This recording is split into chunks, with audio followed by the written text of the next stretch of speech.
think we'll get going. I can't wait. Good afternoon, everyone. I'm Harmony Langford, USBE's Early Literacy Coach of Coaches, and I'm excited to welcome you to this month's From the Science to the Classroom webinar with the wonderful Susan Lambert. I'll be sending out your certificate of attendance in a few days. If you have any questions for Susan, please type them in the Q&A, and if we have time at the end, she'll answer those for us. I am thrilled to introduce you to Susan Lambert, soon to be Dr. Susan Lambert. You may know her best as the host of the Science of Reading, the podcast, an award-winning podcast that explores insights into literacy research. Susan also serves as the Chief Academic Officer for Elementary Humanities at Amplify, and with a career spanning various contexts of education, from elementary classroom teacher to district administrator, Susan has worked both nationally and internationally, shaping educational practices and policies. She holds advanced degrees in curriculum and educational policy and is currently completing her doctoral degree in reading science, of course. We are so grateful to have Susan here to share her expertise and inspiration on writing, a topic that has become top of mind for many of us here in Utah lately. So Susan, we'll turn the time over to you. Thank you so much. And I'm going to try to share my screen again. So, all right. You can see that okay, right?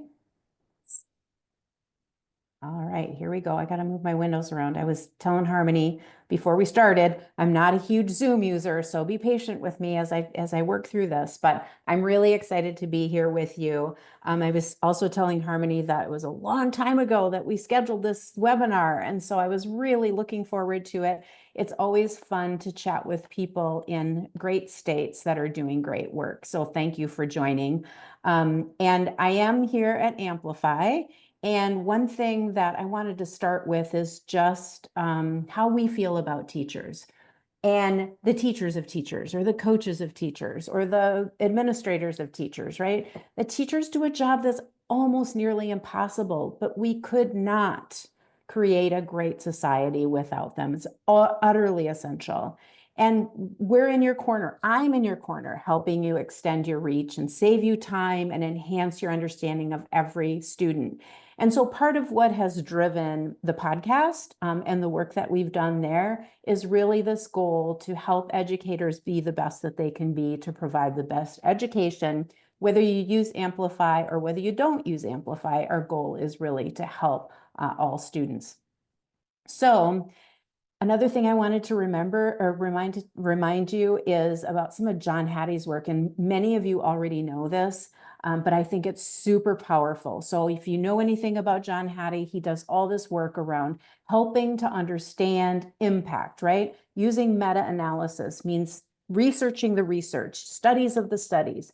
And one thing that we know is that a school's faculty's collective belief in their ability to make positive change actually highly correlates with that student achievement, meaning that if we come together, we believe that we can do it, and we're going to accomplish it, and we work towards that goal, it has a high, significant correlation. And that correlation, not to get too nerdy here, is 1.57. The effect size is 1.57. And that is one of the biggest effect sizes you can do of all of the things that you could do, is really come together as a collective group, whether it's a school or a district or even at the state level, to really believe that what we do for kids makes a difference, and set your goals there. So I like to start with definitions and sort of grounding us. And I know all of you that are here, you're probably well aware of the Reading League and the Science of Reading Defining Guide that they have put out. If you're not familiar with it, all you have to do is Google Science of Reading Defining Guide. You can get a PDF. I hold a PDF on my computer. I have a hard copy even. It's one of those things that I go back to. It really grounds me to remind me what we're talking about and why we're doing it. And it's not, I guess, the science of reading, if you've listened to the podcast, you know, it's kind of become a term that everybody uses, but the real backbone to the science of reading is this idea of interdisciplinary body of scientifically based research. So we know a lot about what it takes for kids to read and to write. And from 5 decades, all around the world, thousands of studies, and what we do is we gather this preponderance of evidence. And we look at it from the lens of linguistics, of cognitive science, of neuroscience, of education, right? All of these things come together to help us understand what it takes to prevent and then intervene when kids are having reading difficulties. And I really like to talk about issues related to reading and writing as issues of literacy, because it's not just enough to teach kids how to read, we also have to teach them to write. And if we think about the connection there, if writing was never invented, we would never have to learn how to read. And so we're going to talk a lot about the reciprocity there and the bootstrapping effects that happen when you think about reading and writing together. So, stepping back, literacy, we just talked about literacy being reading and writing. Literacy is actually a secondary system, and it's dependent on this primary system of language.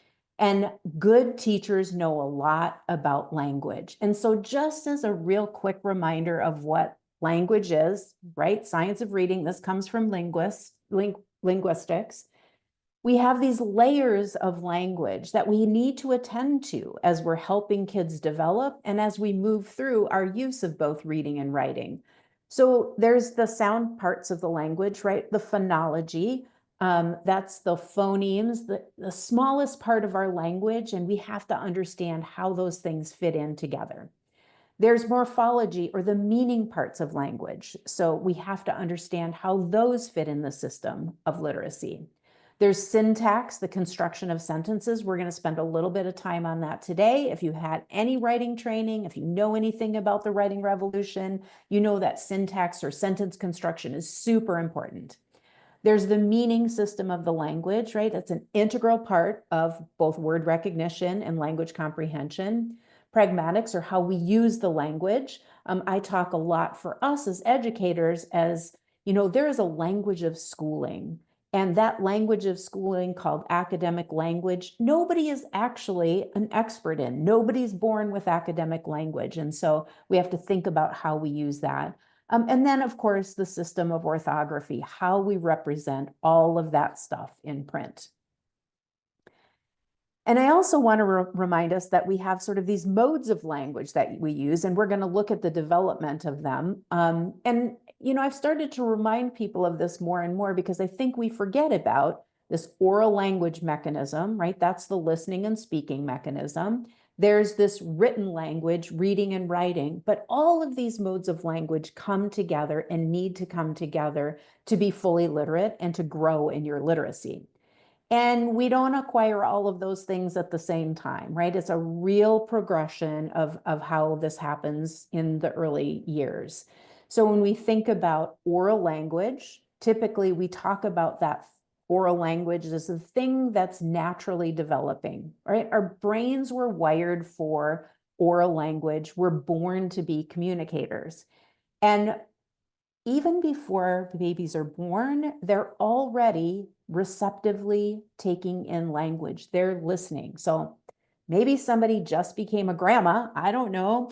I know I have like number 5 on the way. And I've always said to my kids, you need to talk and read to that baby before they're born. Why? Because they're starting to take in that language. And once a baby's born, they take in more language, obviously. And if they're in a monolingual environment, they're going to take in that language that they hear. If they're in a bilingual environment, they're going to take in 2 languages that they hear, right? So this is really important for them to start hearing the language around them, because what happens next is expressive. They start to speak and they start to mimic what they hear, and then they start to put things together for themselves. And it doesn't take too long when they're actually speaking words where you have no idea where they heard them, right? So this idea of listening and speaking, listening comes first and then speaking, because receptive language, that language that you take in, is always easier than the language that you put out, that speaking in this instance. So then we have written language. This is much harder, right? We're not born to understand and produce written language. It's something that must be taught. And when we think about reading, right, we know we can't put kids in a library surrounded by books for us modeling the reading and all of a sudden they're going to pick up the written language. This has to be explicitly and systematically taught. And depending on the language, depends on how long it takes, right? Depending on the student, how long it takes. Some take more time than others, but it's still an explicit process. And writing is also an explicit process that's uniquely tied to reading just because of that print. So again, reading is a receptive process. That's easier, even though it's really hard for some kids. It's easier than the expressive part or writing. And so this whole continuum is just another way to remind us that when we're asking our kids to do any kind of writing, it's a harder process than when we're asking them to do some reading, and we may need to do some scaffolding with that. I don't need to explain to you the simple view of reading, but we'll remind ourselves really quick. And, it wasn't that long ago that I introduced the simple view of reading and people didn't know what it was. Now it's pretty ubiquitous, which can also be a problem because sometimes we forget about, right, really the intention of this model is. And so the simple view of reading tells us that skilled reading is a product of, and we're going to go backwards, word recognition and language comprehension. And we're going to unpack this a little bit, but keep that model in mind and sort of hold on to that model because it's going to help you when we start talking about writing. Scarborough's rope, another thing that's pretty ubiquitous now. Everybody's pretty familiar with this, and everybody understands that the simple view of reading is actually represented in Scarborough's rope, right? Skilled reading over here, that's the ultimate goal. But we have at the top language comprehension and the bottom word recognition. And there's a reason that word recognition is at the bottom and language comprehension is at the top. I usually tell the story about, I visit schools all the time and I see Scarborough's rope on bulletin boards inside schools. It's really fun. And sometimes I see language comprehension on the bottom and I'm like, no, that's not right. And the reason it's not right is because word recognition is a lower level cognitive process. What does that mean? It means it's easier for us to acquire, and it's essentially a one and done. Once you understand how sounds are represented by letters or combinations of letters and how they work in words, you usually don't have to employ any decoding skills. That your words become instant words or automatic words so that you can use your energy towards language comprehension. Now, yes, this is going to be connected to writing, so hang on with me for just a few minutes. Language comprehension is a higher level cognitive process. And the interesting thing about language comprehension is it continues to grow throughout our lifetime. So as long as you're engaging with text, either through reading or through writing, you're gaining new knowledge, gaining new vocabulary, you're growing your language comprehension abilities. And that's great because language comprehension, and we're going to talk about I have fireworks going off. That's so cool. And we're going to talk about composition in a minute. The sky's the limit, right? Not one and done, but the sky's the limit, and you can do anything and grow as far as you want to in those language comprehension abilities. So language comprehension entails knowledge, background knowledge, right? And we talk a lot about we can't just assume the background knowledge that kids have. We need to help them build background knowledge to leverage later because it's really important for both reading and writing. And vocabulary also really important. We talk about how we have to have breadth of vocabulary, depth of vocabulary, so we can use those words really flexibly. You actually build vocabulary best when you're in the context of text. So as you're growing your knowledge, you're also growing your vocabulary. Language comprehension also involves understanding how sentences work, both when we're speaking and when we're writing. There's power in the individual sentence, and we're going to come back to that. You have to have some kind of reasoning, inferencing, things that happen while you're reading and while you're writing, so you can actually construct a mental model of the text that you're reading, or you can help your readers construct a mental model. So again, language comprehension is something that we can leverage because we are born to be communicators, we can leverage, right, our ability to do that naturally, but nobody is actually fluent in academic language. And so that's what kids need help with and support with, is understanding how these things work. Like I said, word recognition, on the other hand, this thing is a one and done. Man, we hit this hard and heavy in the early grades because it's really our gateway into language comprehension and into skilled reading.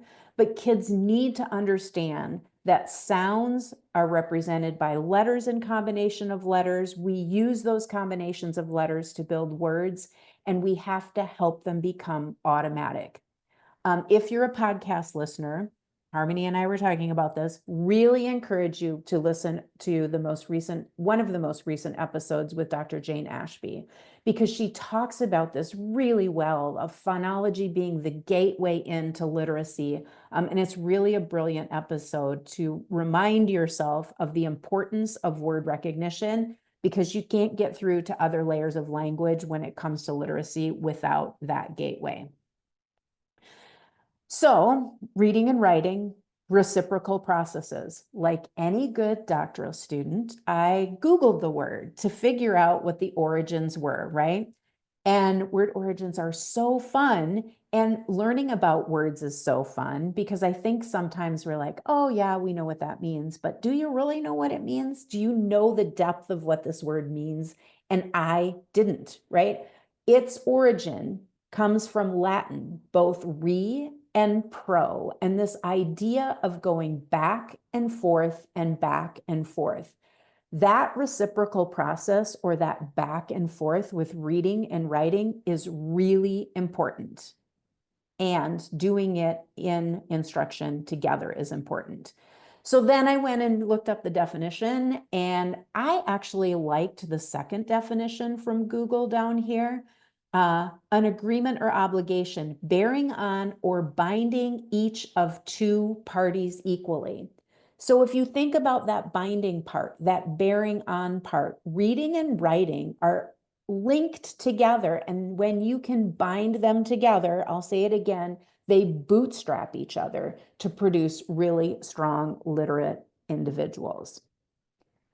This is not new. This actually, in the year 2000, this is the further I went back is to the year 2000, Shanahan and Fitzgerald actually wrote an article called the Shared Knowledge Model. And essentially what they said is that, hey, there's this common bucket of stuff that literate individuals need to know. And what they do is they draw from that bucket to do their reading, and they also draw from that bucket to do their writing. They do it differently for those two different purposes, but it still involves the same bucket of things that we need to do.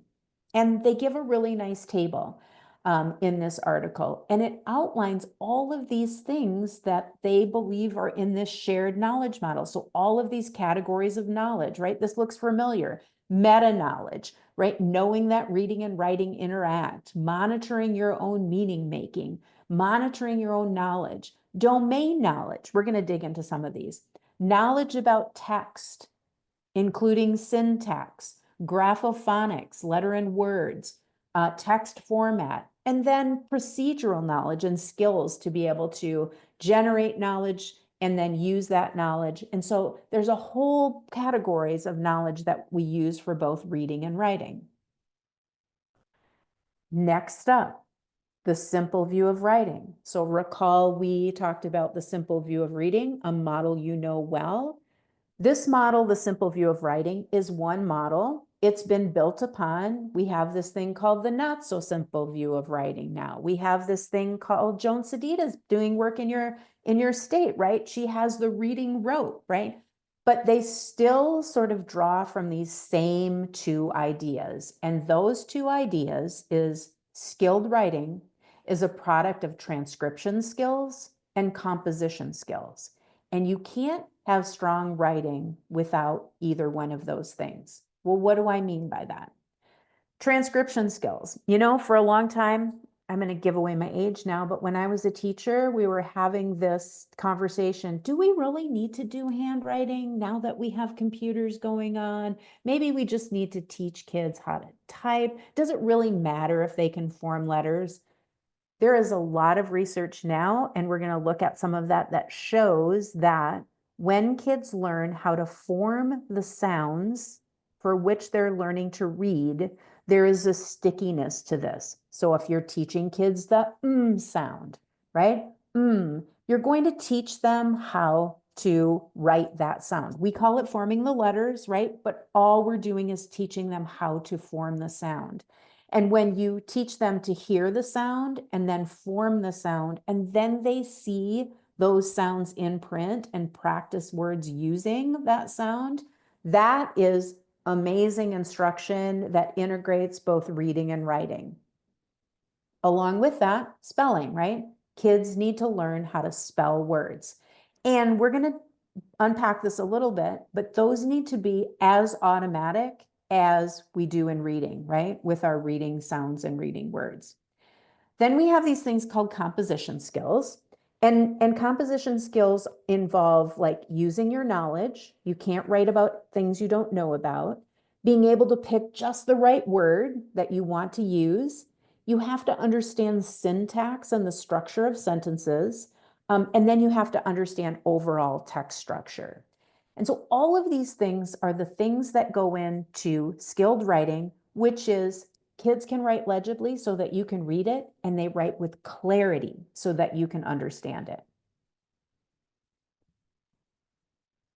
So reciprocal processes, right? Skilled reading means word recognition and language comprehension. Skilled writing means transcription skills and composition skills. And we're going to look at how two of those things are related. Fun fact, fun preview. On an upcoming episode of the podcast, Youngsuk Grace Kim will be joining me to talk about this interactive dynamic literacy model. And so I'm not going to give too much away because it's a great episode. But what they found when they wrote this paper, they did a meta-analysis, again, a study of studies, and they were looking at how related are reading and writing. They talk about linguistic grain size. All that means is at the phoneme level, right? At the sublexical level, at the word level, at the sentence level, at the text level, how related are these things? And they found that overall, reading and writing skills are related with a magnitude of R equals 0.72. What does that mean? That means a perfect correlation is 1.0. And that means if I do this one thing, it's going to impact the other thing. A magnitude of 0.72 is really, really high, meaning if I teach this in reading, it will transfer to writing. And the thing that they remind us in this article is that the results indicate that reading and writing are not independent skills. So what does that mean in our classrooms? Well, if you have this time that you're teaching reading, and then you stop, and then you have another block that you're teaching writing and teaching writing, maybe using a different program, and you stop, that's teaching them independently. This interactive dynamic literacy model will explain why you need to bring that instruction in comprehensively. And anytime you're teaching anything in reading, whether it's at the sublexical or the sound level, the word level, the sentence level, the text level, there's a reciprocal instruction that should be present with that to really help kids grow in their literacy skills and make that learning sticky. So we're going to go back to the rope, and I didn't point this out, but notice how I don't title my slide Scarborough's Rope. It's still Hollis Scarborough's Rope, and she did a brilliant job of explaining it. But I like to use the original title from her diagram that was in the original article or book chapter that she wrote, called The Strands of Early Literacy Development. Now, she is using this to represent reading, But we know that reading and writing are reciprocal. We know literacy involves both reading and writing. And we're going to use this as a model to unpack so that you can see the reciprocity here between reading and writing. And let's start with composition. Let's start with the upper, right? Remember what I said about language comprehension? The sky's the limit here. You can keep growing in this thing forever. The more that you write, the better you get, the easier it is, the more that you want to write, the more that you learn, right? Like this cycle goes on forever. Some of you don't like to write. That's why you don't go to school to be like a journalist or something, right? But composition skills, the sky's the limit. And when we think about composition skills, I've said this already, knowledge is super important. You cannot write about things you don't know about. Vocabulary is super important. You need to be able to pick just the right word for the idea that you're trying to communicate. And so real flexibility with vocabulary is super important. Sentences. Oh my gosh, if you think about how hard it is to compose an email and write that very first sentence, like after you get from Dear Harmony, right? The next sentence is really hard to construct. I'm working on my dissertation right now, and I sweat over sentences. Sentences are really hard because you want to communicate just the right information in just the right way without having to say too much, because if you get too wordy, then your reader is going to give up on you. They're not going to want to read all that. But you have to include, the right information so that they can get the flow of your thoughts. That's where this reasoning and mental model comes in, because as the author of the text, you are helping your reader create a mental model so they can get the gist of what you're writing. So this is really complicated. Think about helping kids do this. No wonder you can't write about things you don't know about. Transcription skills, remember those are those things called handwriting and spelling. And when we teach sounds, like I said, we want to teach kids how to represent that sound with letters or combinations of letters. That means like physically forming them. And again, there's a lot of research that when kids take pencil to paper to form those sounds and those letters, those combinations get really sticky. It helps them remember them so that they can then form words, right? You can see now where I'm going with the spelling. In spelling, you need to understand spelling patterns. And the best way to find out what kids know about their code knowledge, their phonics, is have them write, because you get an insight. Because remember, we said writing is much harder than reading. And we'll unpack that in a minute. But we want kids to be very automatic with that. Just like with word recognition in reading, you see a word and you can't unsee it. When we say a word to a kid, we want them to be able to write it automatically. Why? Because that frees up their cognitive energy then to work on composing that text or being really strategic in how they're approaching the composition of that text. So transcription skills are the foundational writing skills that are required to take the ideas in your head onto paper in a way that you want to convey them. Handwriting, this is the reciprocity here, draws on that orthographic coding, and spelling draws on orthographic and phonological coding. So you see when you're learning to do that and understand it in print, when you can then write that for yourself, you're really showing the ability to have mastered that. So transcription skills should be practiced to automaticity, just like they are in reading, the foundational skills. You have those kids sometimes that can't form the letters and it takes them a long time on letter formation. Guess what? They need practice and time on letter formation. Just like some kids, it takes longer for them to understand the code and be really fluent in decoding. They need extra practice with that, because then spelling will really reveal how well students have mastered that code. So the sooner we can do that for kids in the early grades, the better they're going to be when it comes to upper level skills. So composition, we already unpacked this.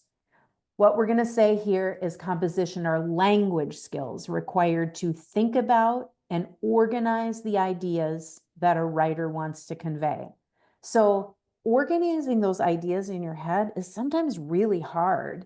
And then when you have to go write them out, it gets even harder, right? And so what we need to do is make sure kids have knowledge of the topic they need to write about and the words to describe it. That's why we give them lots of at-bats with knowledge and vocabulary. And don't ever ask kids to write about the things that they don't know about. And we have to help them organize that information. Organizing that information helps with syntax, text structure, genre, audience, all of those things. So all of those graphic organizers we can provide our kids with to help that. Well, just kids. I use graphic organizers too when I write. So there's that. So again, I've said it about 10 times. You can't write about things you don't know about. And remember, written language is more complex than spoken language. And that's an important concept to remember, because even if kids can talk about it, that doesn't mean that they're able to put the sentences and paragraphs together to write about it, but it does give them some support. So remember those categories of knowledge that we talked about that readers and writers use? I really, again, want to call out this idea of vocabulary meaning creating through the context of connected text, because there's something super powerful about this idea of giving kids knowledge and vocabulary before we ask them to write. I could go on forever with that one, but we're going to switch to sentences, and hopefully we're going to make this all come together pretty soon here. But let's talk about sentences. Sentences, I don't know. They are finally, I think, getting their due in the literacy world. Sentences are everything when we talk about both reading comprehension and writing composition. Yeah, I do some talking about what we call micro comprehension strategies. Micro comprehension strategies are essentially those reading process, those comprehension process strategies, the things that you do while you're reading a text. Because if kids aren't comprehending the overall gist of the text, there's a good likelihood that they either don't have good word recognition skills, or they're not understanding at the sentence level, and comprehension at the sentence level is critical. Okay, that was a little bit of a bird track, but syntax, the arrangement of words and phrases. It's really interesting because there is some thought that in oral language, we just automatically pick up syntax. You know, you watch kids as they develop and start talking, they know the order of words to put in, right? They just know this. It's sort of like a natural thing. But when it comes to doing that in written text, it's a little more complicated. And so syntax is teaching kids how to arrange these words and phrases so that they can create well-formed sentences. And it's a little bit different than a sentence. So syntax is thinking about the arrangement of it. A sentence is the overall thing that we create. And it's really important to help kids gain both capacity to write these sentences, but then also transfer that into reading, read these sentences, and understand what that looks like for writing. I don't know how many of you like poetry.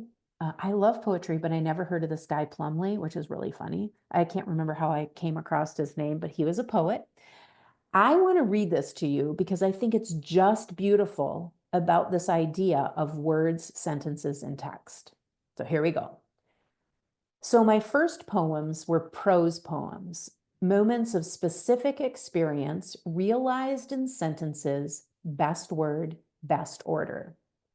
After the sentence, then comes the paragraph, which is really a form of the sentence writ larger, fuller, deeper, filled with balance. The balance is the beautiful part. And after the paragraph or the stanza comes the whole piece, whatever. And it's a beautiful reminder that we build into text or prose from the word level to the sentence level, right? To the paragraph level, to the whole piece. And helping kids with that building up can really give them support for, just going out and writing an essay. But the definition that he puts in here of sentences, best word, best order, reminds us that syntax is important, right? Getting the words in the right order, but also picking just the right word that you want to use to help your reader. So think back to Scarborough's rope, right? We had vocabulary, and right under vocabulary is syntax or sentences. Those things are so important in creating an overall piece of text. So here's again another plug for my friend The Sentence. Although sentences may appear simple, they hold immense importance in facilitating communication. Have you ever talked with somebody, I do this all the time, that starts a sentence and doesn't finish it and goes on to something else? You're like, wait, hold the phone. What were you saying? Finish your sentence before you go on. Or, like I talked about before, kids don't understand an overall, maybe just a paragraph, because they're not understanding a sentence at the sentence level. Maybe there's pronouns there they're not understanding. Maybe there's vocabulary in there that they're not understanding. Sentence level is so important. But the flip side of that is sentences are the fundamental building blocks of communication. And so when you're speaking or when you're writing, as a communicator, it's your responsibility to make sure that you're putting those words together to convey the thoughts and ideas you want to for effective communication. Lots of us have to work on this. Some of us better can convey our thoughts and ideas better in writing. Some of us can do it better by speaking. Some of us struggle with both sides of that, right? But remember that when we're writing, we're trying to communicate thoughts and ideas, and really the sentence is the building block of that to build then to larger text.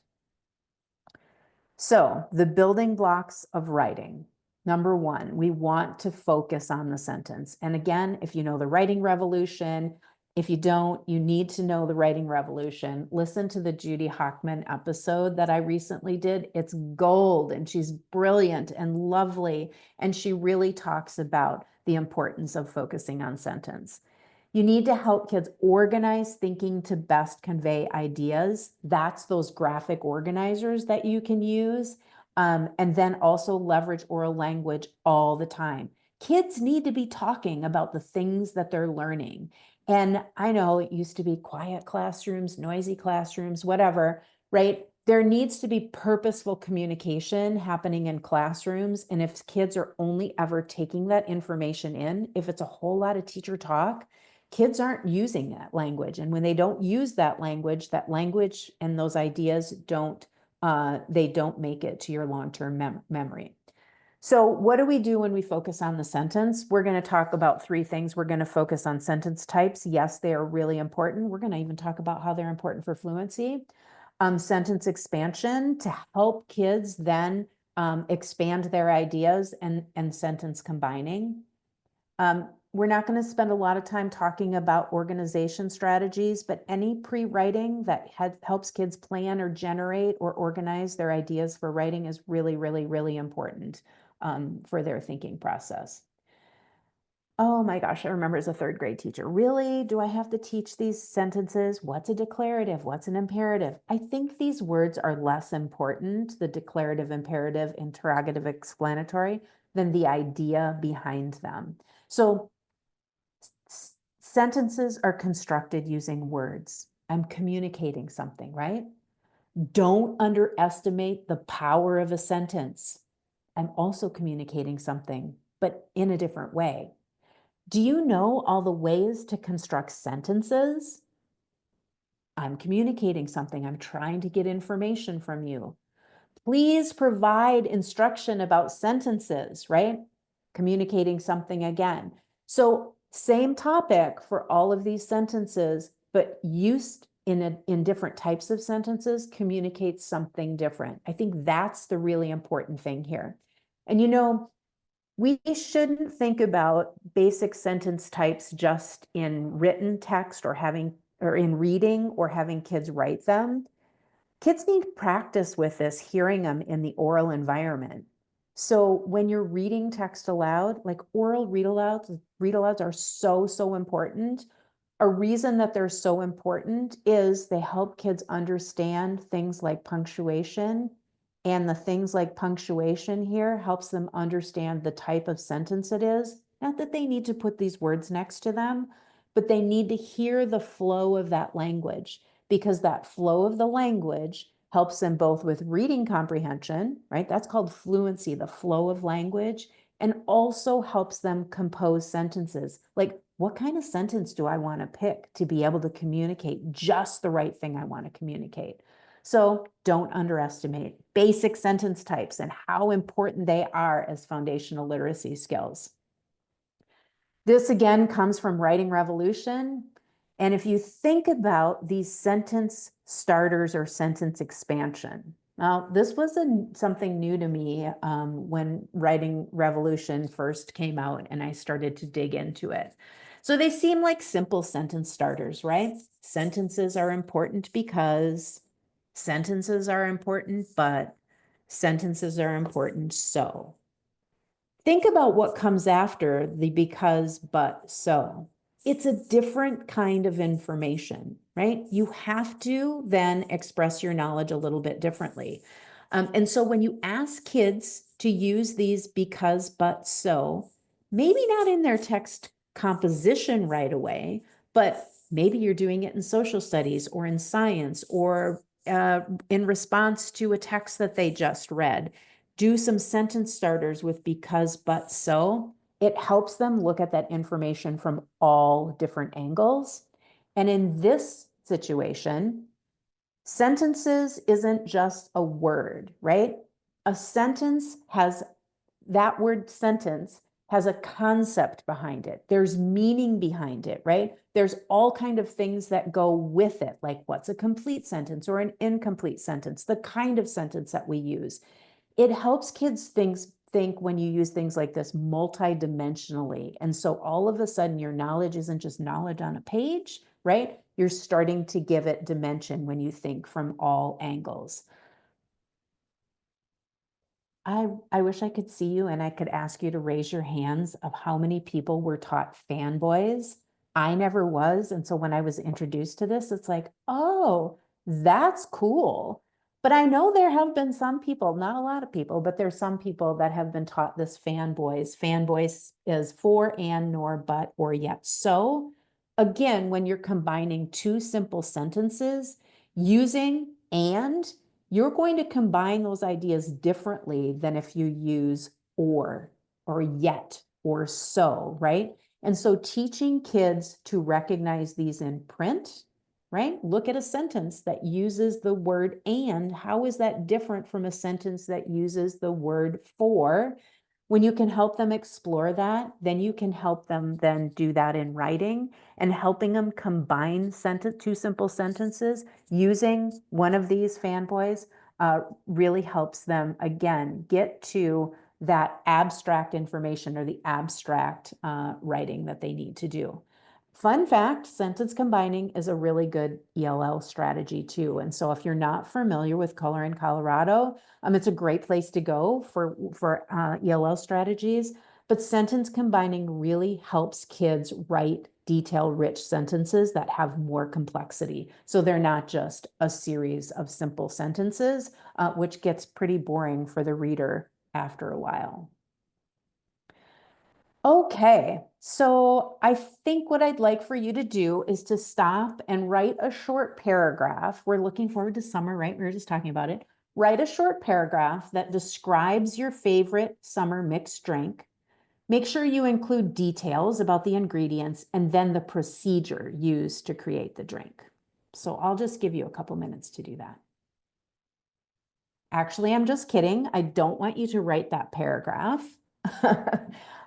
Maybe I would if we had enough time, but I'm using it as an example. So what happens if you're not a mixed drink lover? You don't drink mixed drinks. You will have absolutely zero background knowledge to construct this short paragraph.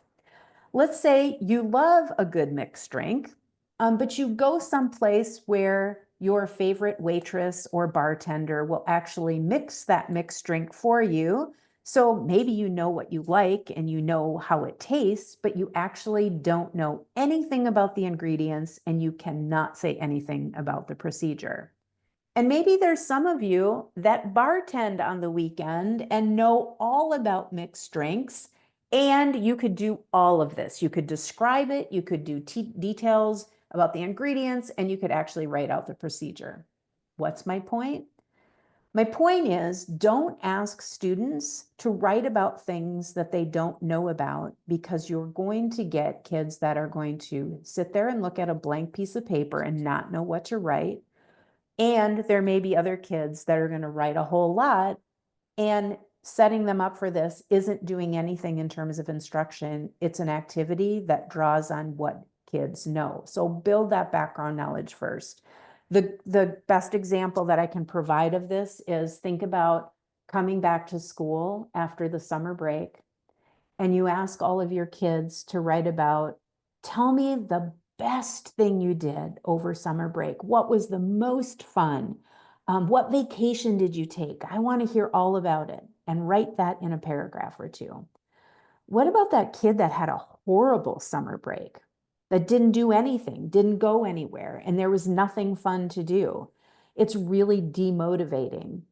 And that kind of sets the kid up not for such great success. So be careful about what you choose to have your kids write about. And again, if you listen to that Judy Hockman episode, we talk a lot about writing instruction versus writing activities. And I think when I was teaching, I was really good at providing my kids with a whole lot of writing activities, and I was very weak on writing instruction. So just because they're writing doesn't mean they're writing in a way that's actually helping them move forward in terms of their skill at writing. Oh, but if you did write a short paragraph on that, that'd be cool. You can just let me know. All right, so composition. What are some of those high impact composition strategies? We've talked about them. Build domain knowledge and vocabulary. So help them gain that knowledge and vocabulary, and then talk about it before they actually write about it. You also want to explicitly teach the text types. We're not going to go into detail about that, but it's really important when you're reading in a particular text type, help kids learn, write about it so they can see like how this author did it and how we could actually apply that knowledge. And again, I can't say it enough, help them with pre-planning, discussions, graphic organizers, outlines, checklists. Anything to start organizing your thinking is really, really helpful. So we're in the final stretch, and this one's a little bit heavy, and I'm sorry about that. I should start with it, but I couldn't figure out a good way to do that. So we have to end with it. But this idea that spelling and writing are a visible record of language processing. And I'm going to say it again. Spelling and writing are a visible record of language processing. And so they may indicate what aspects of either print or speech are eluding the student and where the student needs support. So we're going to unpack this. So print, this orange word print, is actually related to the spelling, right? Like transcription stuff. And then speech is actually related to the overall writing composition, those language skills that we need to have. So let's kind of unpack this. We're going to come back to this again. So again, this is the print part. This is the speech part, and we're going to see how this works. Remember, we talked about being increasingly automatic. Scarborough's rope talks about that. It's really important. Practice, practice, practice, practice until we're automatic. We have those instant words. So I bet all of those words that you see on the screen there, you can read all of them, and they were instant words for you. Some of them have morphemes in them, and you've learned the patterns of morphemes, right? They were instant words. Probably none of you had to decode those. Careful, don't call them sight words, because sight words we usually equate with memorizing words on flashcards. We don't want to do that. We want kids practicing with the code, with the phonemes and with the morphemes then. Automatic. Well, what about automatic in writing? Look at some of those words. My favorite, unfavorite, I should say, word to write sits in there, the word vacuum. I cannot tell you, every time I try to write it, I can't write it. My daughter's like, it's really easy, just remember this. I'm like, I can't remember it, so don't even try. But you think about automaticity in writing. If I was writing a to-do list for myself, things that I had to do over the weekend, and I had to write vacuum on that list, I know not even to write the word anymore. I abbreviate it, because if I write the whole word, it's going to trip me up for the rest of the list, right? That's what happens with kids. It's just like reading. You come to a word you don't know, you got to stop. You got to figure that word out.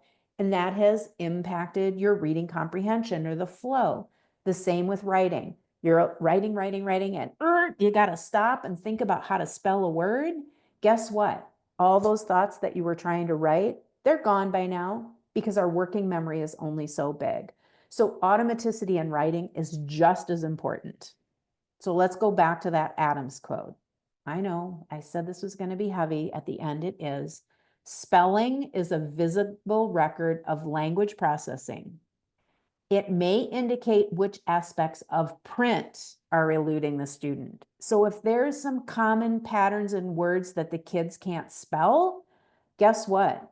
Likely you got to go back to helping them with the code in the reading part of it and getting that secure. Because remember, writing is the hardest thing we ever ask our kids to do. Okay, so that's the automaticity.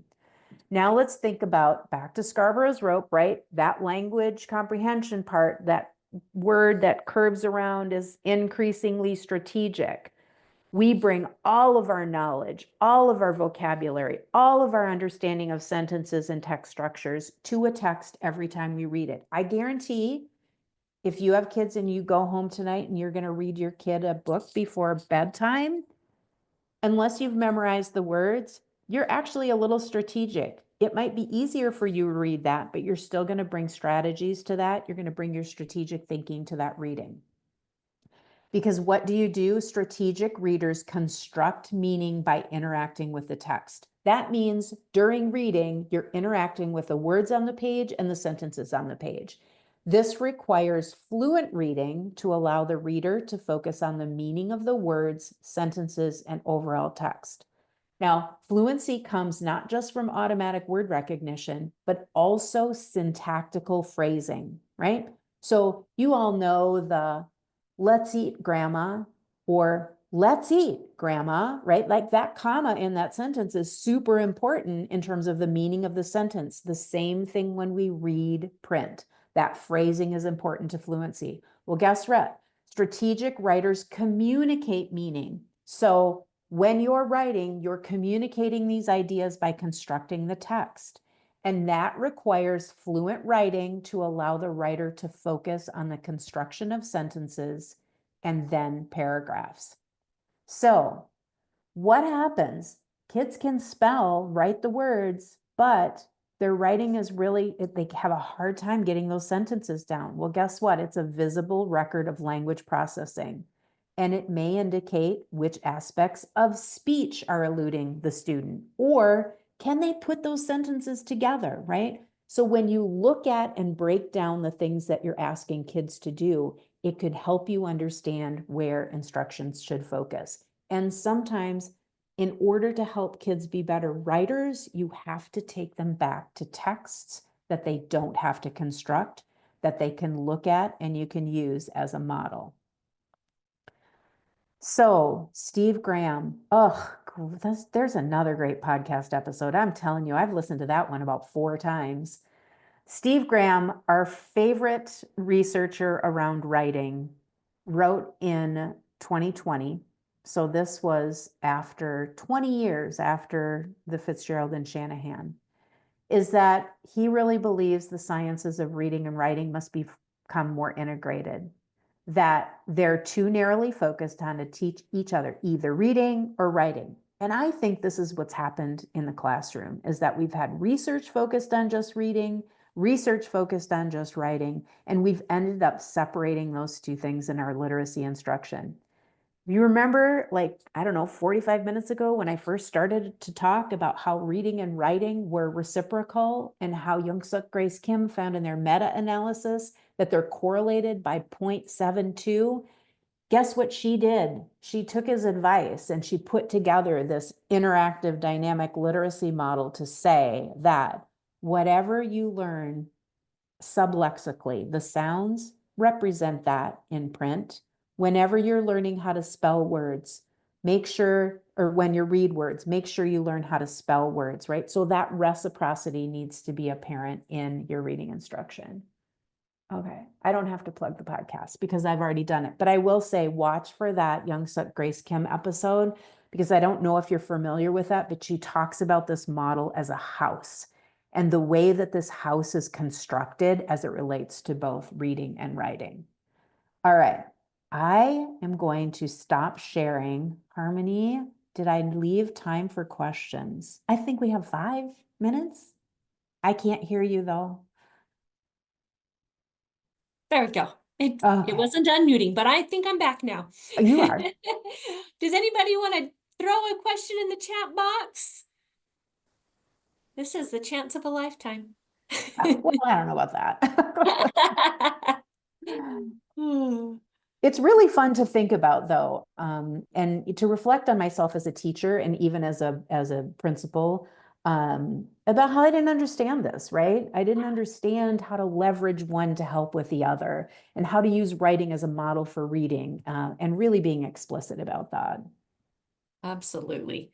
It makes you, I just sometimes think, oh, I might just need to go back to the classroom I do because too, yes, how awesome that could be. for All right, sure. we do have a question. What about our young writers who are just learning, for example, in kindergarten? Oh, Yeah, and the next question is similar to that about writing ideas for kinders and yep. first graders and those in special So education even. yeah. And so remember, like when we're thinking about literacy development in the early grades, that the kids are just getting exposure to print. And so just like the reading process, where we're going to heavily focus on word recognition skills in K and in one, we're really going to heavily focus on handwriting and spelling skills. But kids can still learn and model to start to use their language and represent what they're thinking in a couple of ways. Number one, talking, right? I've seen teachers in kindergarten and first grade ask kids to answer questions in complete sentences, but they don't realize that why that teachers, they sometimes don't realize the reason they're asking kids to answer in complete sentences is so that kids know and they can model what a complete sentence is. So when it comes time to write that, they can do that. Sentence combining activities, the because, but, so activities, all of those can be done in the oral, through oral language. And you can just talk about those. And it's really important that you do that to help kids get exposure to that. And you know how the standards say something about drawing to represent ideas? So here's the thing I have to say about that. They need to be drawing to represent their ideas on paper, right? Not to learn how to draw, but to learn and understand that print is a mechanism to communicate your thoughts. I I walk my dog all the time. It's my thinking time. And we walk and walk and walk and walk and walk. And I get all these ideas. It's like, yes, I am going to go home and I'm going to write all these things down. And guess what? I can't figure out how to represent them on paper. And I don't even know if I can actually talk about them because they're sitting inside my head.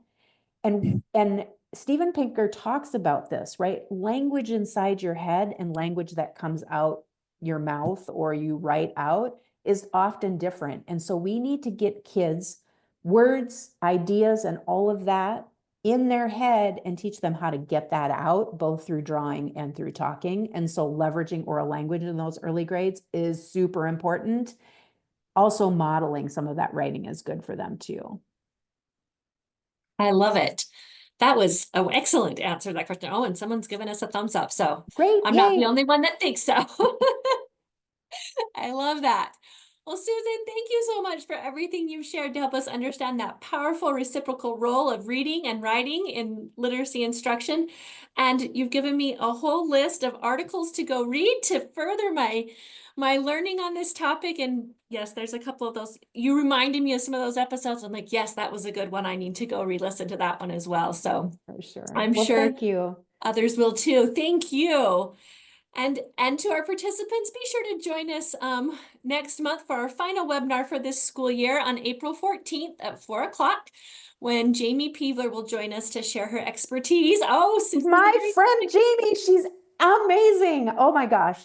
okay, that's what we need to hear, because I don't think she's as well known as some of the names we bring on, but she's She will be. incredible. Yes, she's incredible. That's a great choice. Enjoy it, everyone. It's going to be a Yeah. good closer.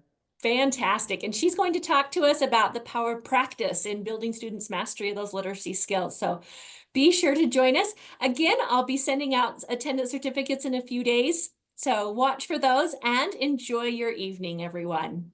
Thank you all. Bye. Thank you. Bye-bye.